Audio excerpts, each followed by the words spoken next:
ഏറ്റവും വലിയ അവയവം ഏതാണെന്ന് ചോദിച്ചാൽ ലിവറാണ്. അത് ഇന്റേണൽ ആയിരിക്കണമെന്ന് മാത്രമാണ്. ശരീരത്തിൽ ഉള്ള അവയവം ഗ്ലാൻഡ്, ഗ്രന്ഥി, കറക്റ്റ്. അന്തസ്രാവ, കറക്റ്റ്, നല്ല വാക്കാണ് മലയാളം.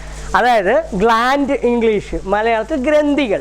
അതായത് എൻഡോക്രൈൻ, എക്സോക്രൈൻ, അന്തസ്രാവ ഗ്രന്ഥി, അത് നമ്മൾ പഠിക്കണ്ട. അതിലെ ഏറ്റവും വലിയ ഗ്രന്ഥി ഗ്ലാൻഡിൻ്റെ പ്രത്യേകത. ഇപ്പോൾ ഒന്നും വേണ്ട, ഉമിനീർ ഗ്രന്ഥി. നമ്മുടെ വായിൽ ഇപ്പോൾ ചായ കഴിക്കണു അല്ലേ, ഇത് കഴിക്കുമ്പോൾ ടയാനിൻ. അപ്പോൾ രണ്ടെണ്ണം നമ്മളെ കാണും സാറിൻ്റെ ടയാനിൻ, അതായത് ഉമിനീർ ഗ്രന്ഥി തരുന്നു അല്ലേ, ഉമിനീർ. അപ്പം നമ്മളിത് കഴിക്കുമ്പോൾ ദഹനം നടത്തണമെങ്കിൽ ഉമിനീര് വരേണ്ടത്. അപ്പോൾ ഉമിനീർ ഗ്രന്ഥി. എനിക്ക് വളരെയധികം സങ്കടമുണ്ട്, എൻ്റെ കണ്ണുകൾ പൊട്ടിപ്പോകാതിരിക്കാൻ, കണ്ണുകളെ താലോലിക്കാൻ, കഴുകി വൃത്തിയാക്കാൻ, ചൂടാക്കാതിരിക്കാൻ കണ്ണുനീർ ഗ്രന്ഥി. ഡൈജസ്റ്റീവ് എൻസൈം പ്രൊഡക്ഷൻ ആക്കാൻ, അതായത് ദഹനം നടക്കാൻ വേണ്ടിയിട്ട് പാൻക്രിയാസ് തരുന്ന ഇൻസുലിൻ. അതുമാതിരി ഏറ്റവും വലിയ ഗ്രന്ഥി ഗ്ലാൻഡ് ആണ് ലിവർ. ഇതാണ് മോസ്റ്റ് കോമൺ ഇമ്പോർട്ടൻറ്റ്. അതായത് അതിൽ നിന്ന് തന്നെ മനസ്സിലാക്കുക, ലിവർ താളം തെറ്റിയ മൊത്തം തെറ്റിപ്പോവും. ഇനി വേറൊരു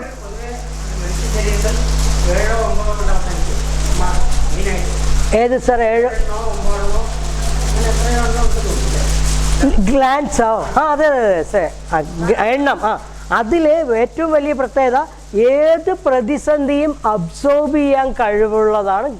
അതാണ് ആദ്യം പറഞ്ഞത്, വിഷാംശത്തെ സ്വീകരിക്കും പറഞ്ഞില്ലേ. ഏത് പ്രതിസന്ധിയും അബ്സോർബ് ചെയ്ത് ശരീരത്തിൻ്റെ മെറ്റബോളിക് ബാലൻസ് കറക്റ്റ് ചെയ്യാൻ കഴിവുള്ളതാണ് ലിവർ. ഈ ലിവറിന് ഒരിക്കലും കേടുപാട് സംഭവിക്കില്ല. ഒരു ആവാസ വ്യവസ്ഥയിൽ ഒരു ജീവി, ഏത് ജീവി ആയിക്കോട്ടെ, അതൊരു സൊസൈറ്റി അല്ലെങ്കിൽ ഒരു അറ്റ്മോസ്ഫിയറിലേക്ക് ജനിച്ചു വന്ന അതിൻ്റെ അവസാനം വരെ നശിക്കാതിരിക്കാൻ കപ്പാസിറ്റി ഉള്ളതാണ് ലിവർ. പക്ഷെ എന്നിട്ടും ലിവർ കരൾ രോഗങ്ങൾ കൂടുന്നു. അപ്പം എന്തോ ഒരു കുഴപ്പം ഉണ്ട്. അതെന്താണെന്നുള്ളതാണ് നമ്മൾ മനസ്സിലാക്കേണ്ടത്. നമ്മൾ അതാണ് പഠിക്കേണ്ടത്.